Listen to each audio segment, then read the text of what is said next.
Ninguém fala muito sobre isso abertamente, mas, sabe, é uma dor que muita gente sente. Uhum, com certeza. É bem comum. Aquela sensação de frustração por não avançar na carreira, o medo silencioso de faltar dinheiro, o cansaço mental de entregar absolutamente tudo e, tipo, continuar estagnado. É um desgaste absurdo, né? A pessoa se sente presa. Exato. Talvez quem nos ouve já tenha passado por isso ou vai passar em algum momento. E a gente precisa encarar de frente, porque a maior mentira que o mundo corporativo já contou é que o talento por si só fala por si. Nossa, sim, isso é uma armadilha. Uma armadilha gigante, porque a verdade desconfortável é que, neste exato momento, tem algum profissional com habilidades puramente medianas sendo promovido, Ganhando mais, né? ganhando muito mais, conquistando espaços enormes. E não é porque essa pessoa é um gênio técnico, mas simplesmente porque ela sabe jogar um jogo que o talento isolado muitas vezes ignora completamente. Pois é. E antes da gente aprofundar nas regras desse jogo, deixa eu só fazer um lembrete rápido. Manda ver. Segue o Sucesso Assertivo MH aqui no podcast e também o canal Sucesso Assertivo no Instagram para continuar acompanhando esse tipo de reflexão com a gente. Boa. Porque, olha, existe uma cena que é incrivelmente comum hoje em dia, seja num escritório físico ou naquelas infinitas reuniões de vídeo. Uhum, a gente vê isso o tempo todo. De um lado, tem alguém extremamente competente, que domina cada milímetro da profissão, entrega resultados impecáveis. Mas a conta bancária não sai do lugar. Exatamente. Financeiramente, a pessoa está paralisada. E do outro lado, o colega que é só mediano está decolando. E essa dinâmica é o epicentro de uma frustração gigantesca. E, honestamente, é uma revolta muito fácil de compreender, sabe? Sem dúvida. Quem vive isso constrói uma lógica na cabeça que parece irrefutável. A pessoa pensa, tipo, poxa, a competência técnica tá aqui, as horas de trabalho duro foram entregues, os prazos foram cumpridos. Então, cadê o meu retorno, né? Exato. Porque a conta bancária e o cargo simplesmente não refletem esse esforço. A sensação que fica é a de uma injustiça profunda. É quase como se o mercado tivesse quebrado. Ou como se as regras fossem fraudadas contra quem realmente leva o trabalho a sério, sabe? Nossa, sim. E é exatamente por conta dessa dor tão real que a nossa análise de hoje vai mergulhar nesse paradoxo. A missão da nossa conversa é desvendar os bastidores dessa engrenagem do mercado moderno. Descobrir o que realmente importa agora. Isso. Entender por que a excelência técnica isolada não é mais passaporte carimbado para o sucesso. Vamos desdobrar isso, porque a ideia central de que existe uma invisibilidade profissional sugere que o cenário inteiro mudou debaixo dos nossos pés, né? E mudou mesmo. Então, para entender como alguém tão brilhante se torna invisível, a gente precisa primeiro olhar lá para trás. Precisamos observar o passado para decifrar essa confusão toda do presente, né? Durante muitas décadas, o mercado operava sobre o que a gente pode chamar de um jogo antigo, que era bem mais simples. Sim, era um sistema linear, muito previsível, a cartilha era claríssima, a pessoa adquiria um bom diploma, entrava numa empresa, sentava na cadeira. Baixava a cabeça e trabalhava. Exatamente. Executava a tarefa com a maior perfeição possível e a recompensa por isso era quase certa, como uma lei da física. Mas o mundo girou, né? Explodiu esse modelo antigo. Mudou a velocidade de tudo. A velocidade, mas acima de tudo, a forma como a atenção humana é distribuída hoje. O que vemos hoje é meio que uma tragédia silenciosa. Como assim, tragédia? São exércitos de profissionais altissimamente capacitados tentando vencer um jogo moderno, usando as regras de um jogo que, francamente, já não existe mais. Não existe mais mesmo. E isso nos leva a um princípio fundamental dessa nova realidade, que é muito duro de aceitar. A competência que não gera uma percepção de valor vira esforço barato. Fatalmente. Vira commodity. O mercado parou de assinar cheques altos apenas por uma execução certinha de tarefas. É uma mudança de paradigma muito brutal. Hoje, o dinheiro e o reconhecimento fluem em direção a fatores bem mais complexos. Tipo o quê? O mercado recompensa o impacto real que a pessoa gera, sabe? A capacidade de solucionar gargalos, a confiança que transmite. O posicionamento estratégico, a comunicação. Tudo isso. Tem muita gente escrevendo códigos perfeitos, elaborando planilhas geniais, criando designs incríveis, mas que permanecem no mais completo anonimato nas empresas. E por que eles falham? Porque não constroem a ponte entre a maravilha técnica que criaram e a percepção de valor de quem assina o cheque, entende? Entendi. Eu fico imaginando a seguinte cena para ilustrar isso. Pensa num supercomputador de última geração. Tá, imaginando. Ele tem, tipo, o processador mais rápido do planeta, uma memória colossal. Capacidade de cálculo absurda, né? Isso, ele poderia resolver problemas astronômicos. Mas aí, essa máquina extraordinária está trancada num porão escuro, Nossa, sozinha, sem nenhum monitor conectado e, pior, com o cabo de rede cortado. Qual é a utilidade prática de todo esse poder? nenhuma, ué. Absolutamente zero. Zero.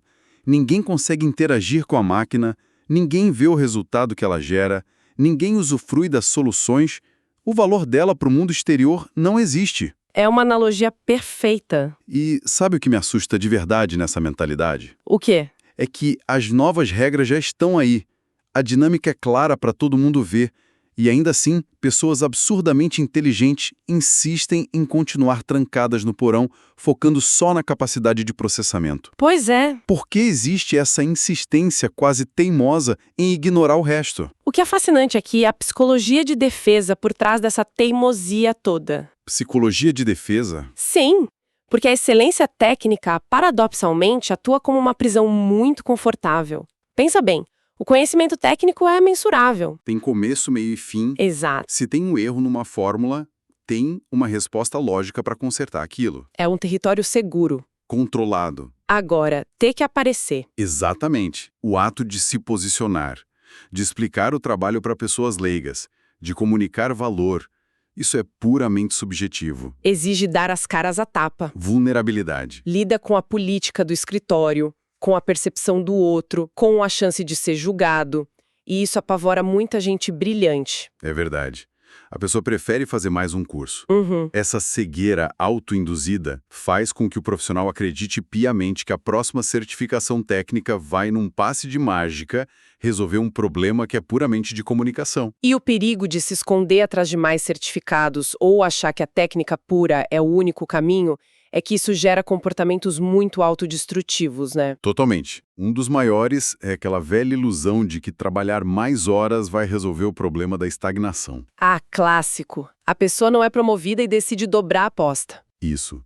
Ela se sente deixada de lado e, como resposta natural, decide focar no esforço bruto. E entra na armadilha do esforço não direcionado. A pessoa passa a trabalhar 10, 12 horas por dia, sacrificando os finais de semana. E até a saúde.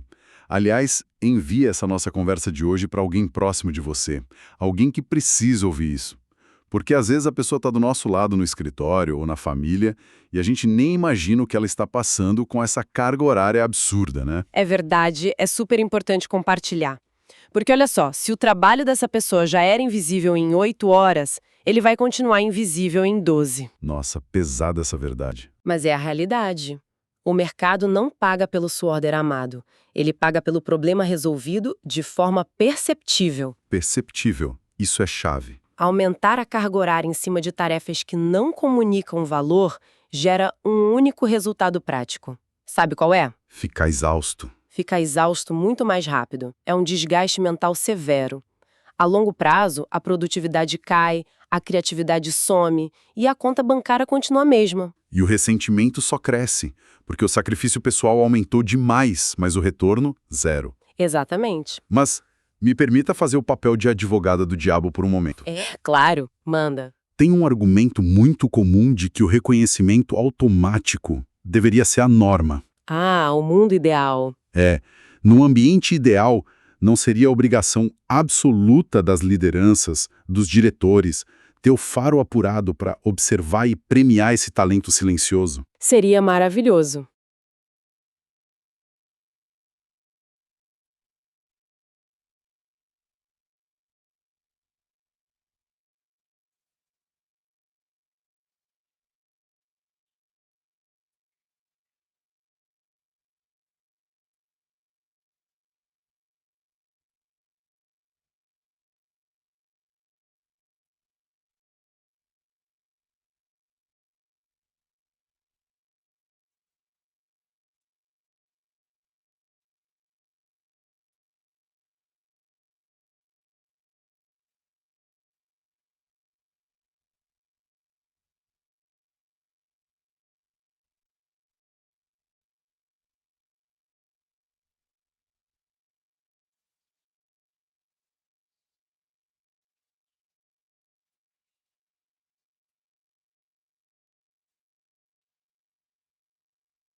mas é a realidade.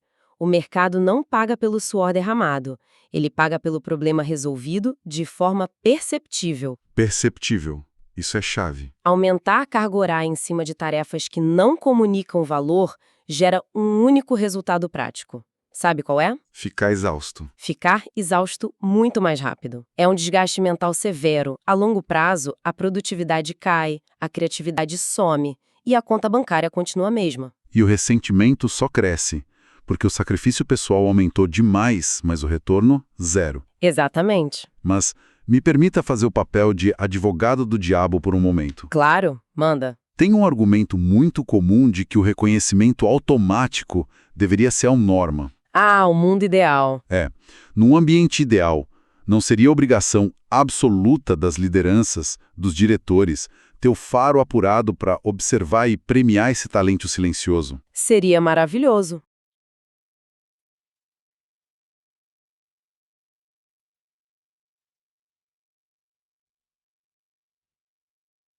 Primeira pessoa que vem à minha mente foi uma tia minha, que já faleceu. Ela morreu de maneira repentina aos 42 anos. Se alguém está ali nas trincheiras entregando projetos sem falhas, o gestor não tem o dever de notar e recompensar? Olha, é um questionamento que carrega um peso moral inegável. Todo mundo gostaria de viver numa utopia meritocrática, sabe? Onde a justiça atua de forma ininterrupta? Isso, onde o trabalho de excelência fala por si só. Mas o choque de realidade necessário aqui é que a engrenagem do mundo real não gira dessa forma, infelizmente. Os gestores estão apagando incêndio o dia todo, né? Soterrados em demandas. O volume de informações que cruza a mesa de uma liderança é gigantesco. A atenção hoje em dia é o recurso mais escasso do planeta. Verdade. Então a expectativa é de que uma figura de autoridade vai ter o tempo e a sensibilidade de garimpar um talento oculto é um devaneio muito perigoso. É terceirizar a carreira. Exatamente. Quando a pessoa adota essa postura de esperar ser descoberta, ela está colocando o próprio futuro financeiro nas mãos do acaso. Nas mãos de pessoas que mal têm tempo para respirar. Pois é. E essa terceirização nos obriga a encarar o abismo que existe entre o saber fazer e o saber mostrar. E não é uma culpa puramente individual, viu? Não, como assim? O sistema educacional inteiro é projetado para ensinar só a parte técnica. A gente passa anos na faculdade aprendendo a resolver equações complexas. Mas ninguém tem uma aula sobre como apresentar isso na reunião. Ninguém ensina a mostrar para o conselho diretor o impacto daquilo nos lucros da empresa. E quem tenta fazer isso às vezes é mal visto. Esse é o grande ponto cego. A comunicação de valor muitas vezes é confundida equivocadamente com arrogância, com bajulação. Politicagem barata. Isso. Mas, na essência, comunicar valor é simplesmente clareza. É traduzir o idioma técnico para a linguagem de quem toma as decisões. Entendi. Imagina um desenvolvedor que conserta uma falha de segurança que custaria milhões para a empresa. Um baita problema resolvido. Sim. Aí ele chega na reunião e a única coisa que diz é: atualizei o protocolo de rede. Nossa, ele matou o próprio valor ali mesmo. Matou. Saber mostrar é garantir que a solução criada seja tangível para quem assina o cheque. Perfeito. Uma vez que a gente tira essa venda ilusória de que o mundo corporativo é perfeitamente justo, a grande questão passa a ser: como virar esse jogo de forma ativa? E tem método para isso. E se alguém quiser dar um primeiro passo com mais clareza agora mesmo, eu deixei um e-book gratuito chamado Rumo à Riqueza. O link está na descrição aqui da nossa plataforma. Vale muito a pena conferir. Mas, voltando aos passos práticos, a fundação para sair da invisibilidade começa pela forma como a gente escolhe onde focar energia no dia a dia. É matemática fria. A compensação financeira reflete o tamanho do problema que está sendo resolvido, né? É uma regra que não aceita negociação. Problemas banais ou problemas que qualquer um com treinamento básico consegue contornar atraem orçamentos baixos. O dinheiro está na complexidade. Exato. Problemas caros geram recompensas significativas. São aqueles que estancam o sangramento de recursos, que viabilizam novas rendas, que salvam um negócio. Então, o primeiro movimento é auditar a própria rotina. Olhar para as 8 horas do dia e se perguntar: estou organizando o papel que ninguém liga? ou tô atacando os gargalos da diretoria? Isso muda a postura na hora. Mas só resolver no escuro não adianta, certo? A solução precisa ecoar. E aqui é que fica muito interessante. O quê? Conta! Sempre que falamos sobre mostrar o trabalho, surge um pânico na galera. As pessoas mais analíticas acham que comunicar valor significa virar um influenciador digital, gravar dancinha, documentar o cafezinho. Ai, não, pelo amor de Deus. Pois é, a mudança não exige nada disso. O mercado real não recompensa barulho vazio. Ele recompensa a clareza e a capacidade de mostrar os bastidores. Isso é um alívio imenso para quem foge dos holofotes, né? Demais. Mostrar os bastidores não é buscar fama, é documentar a jornada da solução. Imagina uma contadora que acabou de resolver um imposto super complexo. Tá, e aí? Em vez de só entregar a guia paga, ela escreve um e-mail, claro, para a diretoria. Para chegarmos nesse resultado e economizarmos 30%, esbarramos em 3 obstáculos legais e contornamos cada um usando essa estratégia aqui. Nossa, que diferença. Isso é documentar, é abrir a caixa preta da mente e mostrar o raciocínio. Quando o método é exposto, a diretoria para de ver o profissional como um apertador de botões e passa a ver como estrategista. É tornar o intangível em algo muito visível. Provar que o resultado não foi sorte, mas um método que a pessoa domina. E quando esse domínio fica evidente, a gente entra num outro estágio. Um estágio bem mais lucrativo, diga-se de passagem. Com certeza. Porque esse método acumulado ao longo de anos pode deixar de ser só um instrumento para manter um emprego e passar a ser uma segunda fonte de renda intelectual. E sabe como potencializar isso? Acesse o link na descrição para conhecer o curso sobre como vender no automático sem aparecer. É justamente para quem quer monetizar sem virar influencer. Excelente dica. Porque isso expande radicalmente o que a gente entende por trabalho. A maioria opera no aluguel de horas, né? Vendo 40 horas para essa empresa. Mas a experiência destilada, aquela habilidade de resolver crises, é um ativo proprietário seu. Uma vez que se sabe documentar isso, dá para empacotar o conhecimento. Exato. Em vez de vender a hora para executar, a pessoa passa a monetizar o acesso à visão estratégica dela. Cria consultorias, mentorias, vende manuais. O raciocínio deixa de ser eu trabalho para resolver isso, para ser eu alugo o meu método de como resolver isso. Se conectarmos isso ao quadro geral da invisibilidade, percebemos um efeito duplo extraordinário. Quais seriam? Primeiro, resolve o problema interno. As promoções acontecem porque o valor agora é inegável, está documentado. E segundo, ao tornar esse conhecimento um ativo, a pessoa cria um escudo protetor contra demissões. Porque ela gera renda independente do chefe atual. É a transição do medo para a autonomia. Mas implementar isso exige romper crenças antigas, né? Não é só mudar a assinatura do e-mail. É uma mudança profunda. Existe uma provocação incômoda para forçar essa lente.